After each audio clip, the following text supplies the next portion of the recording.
Hey guys, Philosopher here, and today I have my stock watch infographic for the month of December 2021. So I try to put these out for every patch. I'm not always 100% there. I appreciate everyone bearing with me while I had my wedding and honeymoon this past month. So I want to put this out now that we have a really good sense of what this patch is going to look like. We have all the kits from the characters. And what the purpose of this infographic is to try to look ahead. It says vision from the end game at the bottom. And essentially, this is sort of saying, if you're looking at this from an end game perspective, how does the current patch change what we should invest in? So I think of characters in this game almost as like stock market or something. You're putting your gear, your gold, your training mats, whatever, into certain characters. You want them to last. You want your investment in that character to last for as long as possible. You don't want to have a character decline in value quickly. And so what I try to do is look at the signs of what we do see in the game and use that to forecast which characters are worth investing in. This is not based on speculation. I don't base it on rumors. Sometimes those are right, sometimes wrong. This is based on what we see in the game today. All right, so let's go right here and start with the trending up section. I will just say, by the way, this infographic is linked below, and you could always find my latest stock watch on my Discord, which is also linked below. But what I use this video to do is an opportunity to provide some context and explanation. So first of all, trending up the Eternals. The reason I say the Eternals are trending up, I know you're going to say, well, Philosopher, they were already on top last month. So why are they trending up? And here's why. Since Silver Surfer was introduced, what's something I've called the Great Reset, you can call it a power leap, power creep, whatever you want to call it. Every month, Scopely's introduced new, ridiculously overpowered characters that one-up the last set, right? Every month, there's just these insane characters. But this month, they didn't do that. Okay, Magic is not overwhelming. She's just okay. She makes Uncanny just okay. The Ravagers, based on what the devs are telling us, they're basically saying, they're a mid-tier team. Just okay. The Web Warriors, they're a bio-raid team, okay? So the Eternals, though, they were so ridiculous. They totally upended the arena meta, even though they were just two characters. They are allowing players with just two characters to just punch up big and climb to the top in arena. They are the first characters to have arena-specific tags. And realistically, we know now this is a 2-month patch, Scopely says. That's not going to change for the next 2 months. And it doesn't even look like there is super power creep, leap, great reset is happening still. So I don't know what to make of it, but what I do know is this. The Eternals are so ridiculously overpowered, and there hasn't been a new top dog that's changed it. So I would expect the Eternals to just stay on top for quite some time. I'll also just tell you, as one of only a handful of people in the game who have Dormammu unlocked and geared up, that they're even better with Dormammu, because then you get 2 sets of Eternals. So even if the other side outspeeds you, they get revived. So they're just fantastic. I have put teal gear on both of my Eternals, even though I didn't use them to get through DD5, and I'm going to be spending gold promos on them as well. All right, now Weapon X. So I say here, this team is even more important now that Dormammu has arrived. And here's what I mean. Weapon X is already the best war offense team. And you can say, well, wait, how has Weapon X gotten any better, Philosopher? They're already the #1 war offense team. How can they get better? How can they have more value? Well, what I'll say is, as one of the only alliances that has one of 2 alliances that have members with Dormammu, and one, we have Dormammu, and we face alliance with Dormammu, and Weapon X is sort of key to facing Dormammu. So at least right now, there may be other characters that come out in the future, but for right now, it's going to be hard to deal with Dormammu if your alliance does not have Weapon X. And you may say to me, well, Philosopher, none of this matters to me right now. I don't have Dormammu. We don't even have Adam Warlock unlocked, or we don't even have Omega Red unlocked. Well, sure, but this is your future, right? The purpose of looking at this from an endgame perspective is that this is how the game is going to look for you in months to come. So this. I think what this means to me is Weapon X is a better investment than it used to be because we now know that it helps you deal with a Dormammu team. All right, now trending down. Obviously, the symbiotes. I have to say this is weird because the last time I did one of these, they were trending up because I used them in Doom 2.3 and they were fine. And you know what? They still are. I got to tell you, my symbiotes really have no trouble with Doom 2.3. And so I'm going to do a whole other video about when should you invest in the Web Warriors? Are they worth investing? How much versus symbiotes? I'll do that in another video. But I will just say this. Up until this patch, like basically there was no reason not to be all in on symbiotes. They were the only bio raid solution. And you got a raid in this game. It's very hard to stay in your alliance if you can't complete your raid lane.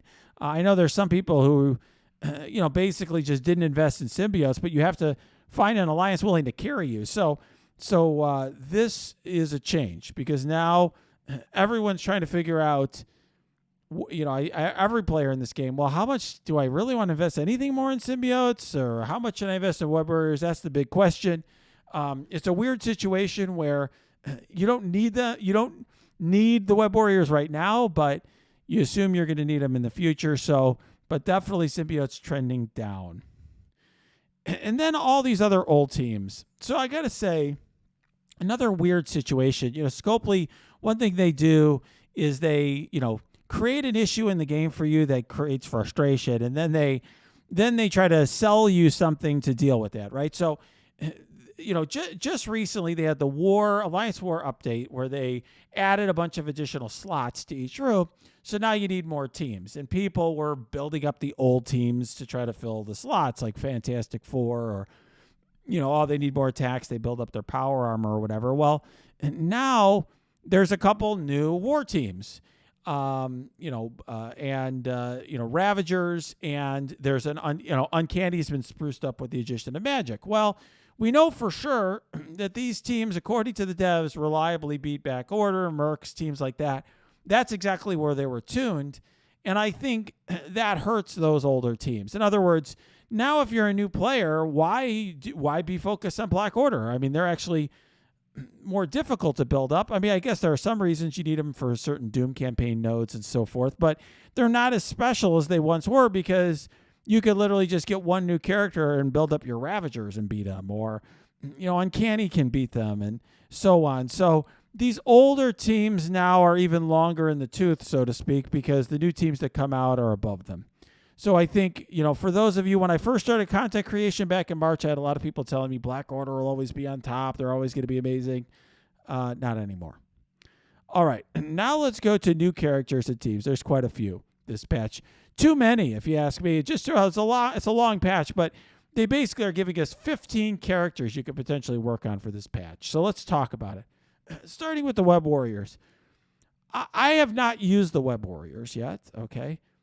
I will be soon. I know that the test center, Scopely hasn't updated my test center account. They claim they're going to do so soon. But, everyone knows this team is going to be better at bio raids than the symbiotes. I mean, unless Scopely really screwed up, which I can't imagine they'd screw up that badly, they're going to be at bio raids better at bio raids than the symbiotes.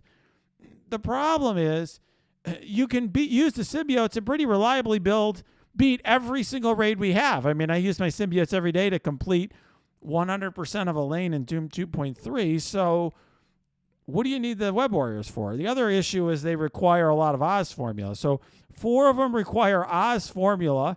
1 of them requires Alien Spores. So if you're a new player who hasn't built up symbiotes yet, there's a lot of reason to go for Web Warriors, assuming that you can unlock them, and you have them at sufficient stars. But for players who already invested a ton into their symbiotes, I think this is a very challenging question that I'm going to address in another video because I don't think I can do it justice here in just a few seconds, okay? But that's the issue with Web Warriors, in my opinion, is you have a car that runs and gets you to work on time. Do you really want to invest in an all-new car when your current car hasn't broken down yet? In other words, get the shards. Maybe you don't build them up yet. Magic. So I've already invested in her just for the purpose of making videos. And the bottom line is, if you invest in her heavily, and you have a built-out team with Storm and Cyclops built, she makes Uncanny good enough to reliably beat Black Order. If you know how to play it right, they beat Black Order reliably. They beat Mercs reliably. And the problem is, it forces you to spend gear. It's a heavy amounts of gear, not only on Magic, who doesn't have great stats or kit, not super overpowered, but also, requires investing in these old characters like Storm or Cyclops. And even despite that, they don't beat any of the new top teams. In other words, they're not beating Infinity Watch or Heroes for Hire or New Warriors or anything. They're just beating the old teams. Very hard for me to recommend going all in on that character. If you love Magic, then that's great. Do what you got to do. But in terms of moving your account forward, very hard for me to recommend that as an investment. This is, to me, an investment that makes sense if you've already overinvested in your Uncanny team and you don't like the fact that they suck now or they're not very good. Okay, Magic can spruce them up, but it's going to cost you, right? All right, now, Ravagers. This is a tough one to me to recommend for anybody. So, according to the devs, this is tuned to be a mid-tier war offense team. I think on paper it looks better than Uncanny, to me. I could be wrong, but on paper it looks significantly better. But the thing is, do you really want to build up 4 minions plus a new character just to have a mid-tier war offense team? It depends. If you are a newer player and you don't have any war teams built and you've completed all the Dark Dimension, DD 2, 3, and 4, and you're just waiting on teal gear for DD5, sure. I mean, yeah, you need a war team. Yeah, I guess you build it instead of, maybe you want to build it instead of Fantastic Four Power Armor. But for most players who have a roster already, very hard to justify that investment, okay? Very hard to justify going hard on your Ravagers when most people, let's face it, don't have heavy Ravagers. So, if you look at my Ravagers, they are definitely pretty weak, even though my roster is otherwise strong. And I imagine a lot of you are in a similar situation. I mean, you don't have your Ravagers in orange gear. So realistically, that's a massive investment just to build a mid-tier war team. Now, the one caveat here is T'Challa may have some value for tech nodes. And he's a cool character for sure.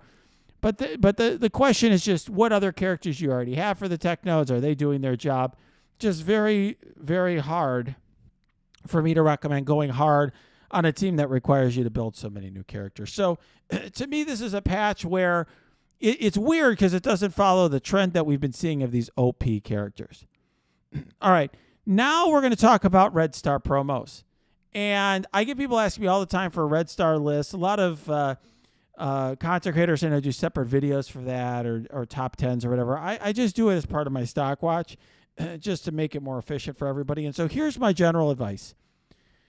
I think Icarus is so valuable that I think he's a character you consider bringing to 7 red stars.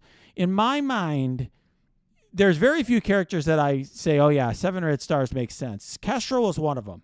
I said from early on, I thought that was a great investment. I'm very glad that I brought her up to 7 red stars. Icarus to me is another character like that. Why?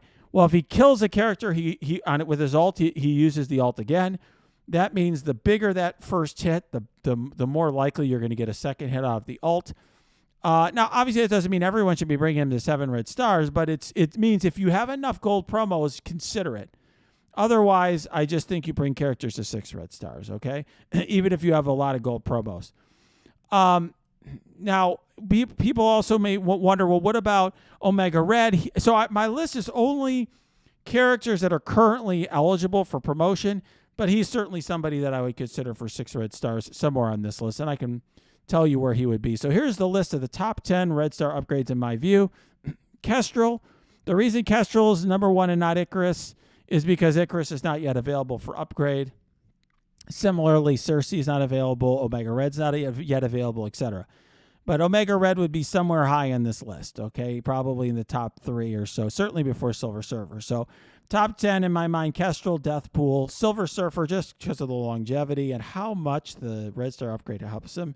A 7 Red Star Silver Surfer can give you tons and tons of the opponent tons of problems in war. And I think it's just he's such a valuable plug-and-play character. Captain Sam still benefits a lot from red stars. Dagger and Cloak are fantastic. Bishop, only if you have Jubilee. Don't think he's worth investing in if you haven't unlocked Jubilee. Sharon Carter, Maria Hill, and Adam Warlock. You'll notice Infinity Watch have largely moved off this list, and that is because, other than Adam Warlock, and that is because the Eternals are so much better for Arena. They basically changed that meta. Infinity Watch has a role in the Arena meta now, but it's more limited, right? They're something you use occasionally in defense or to beat certain teams that have gone heavily on speed. What I will say is that what characters you upgrade depends on your situation. So, for example, I have free-to-play players who will ask me, well, wait, Philosopher, I don't get characters to 6 or 7 yellow stars until much later. So I have Bishop at 7 stars, but I don't have Kestrel at 7 stars or Deathpool or Silver Surfer. Well, if that's the case, it may make sense for you to put your gold promos into Bishop. You have to take into account your own situation. So some of these event characters may be ones that as a free-to-play player or as a light spender, you may have at higher stars than others, like let's say, Dagger or Cloak. So this is something that has to be tailored to your own individual situation. I don't believe in hard and fast rules, and I don't give you hard and fast rules. The goal for me is to just give you things to think about so that you can make the right decision based on your own roster, your own goals, and your own resources. Okay, so just in terms of looking forward, my first two have not changed. These really, in my mind, are the two most important things you should do for your account. First, upgrade your roster with Doom Raid 2 and Dark Dimension 5 in mind. In other words, as you're putting, let's say, orange gear on characters, think about gearing up first the characters that you're going to need to get yourself through the Doom Raid. And then also be thinking about which characters you may want to bring to Dark Dimension 5. I will have an infographic coming out on that soon, because I do think that has a role in this, because you don't want to be in a situation where you've wasted orange gear and then you have to start from scratch on a new character for DD5 or for Doom Raid 2 or whatever. So I do think you need to keep that in mind. Secondly, avoid upgrading older characters unless necessary due to the, quote, Great Reset power leap, unless you're focused on war and need more teams. Still, I think that advice still holds water. Ultimately, these old teams just aren't that valuable. Some of them got reworked this patch, so Uncanny and Ravagers, okay, fine. But generally speaking, the new super OP characters, Eternals, New Warriors, Secret Avengers, although Web Warriors may fall into that category. No one can be sure yet, but all in all, I think those are the sort of characters you should be focused on. And then this one is special for this patch. Don't over-invest in characters from this patch in order to keep a reserve of gear for future characters. I think that's really important. I think this is a bit of a trap that Scopely is laying out for us. They're putting 15 characters out there, all of which are either not necessary yet or are just, like I said, mid-tier war teams, and they want you to use up tons and tons of orange gear, so then next month they're going to introduce something crazy, and you're going to feel compelled to buy offers or whatever to try to catch up. You don't have the gear you need for the characters you really want. So I think look at the amount of gear you have in your supply, look at your income of gear, how much gear you're getting, and make sure before you put gear on characters that you're really careful about it. It's one thing to collect shards just in case there's a legendary unlock, or just to have them, do the blitzes and all of that event campaigns. But it's another thing to spend your rare orange pieces on characters that really aren't going to make a big difference for your account. All right, guys, if you like this video, smash that like button, subscribe to this channel. If you've got comments, questions, cheers, jeers, happy, sad, post your comments below, or you can go to my Discord. That is linked below. Lots of great discussions there. You can also go to my Twitch stream. That is linked below too.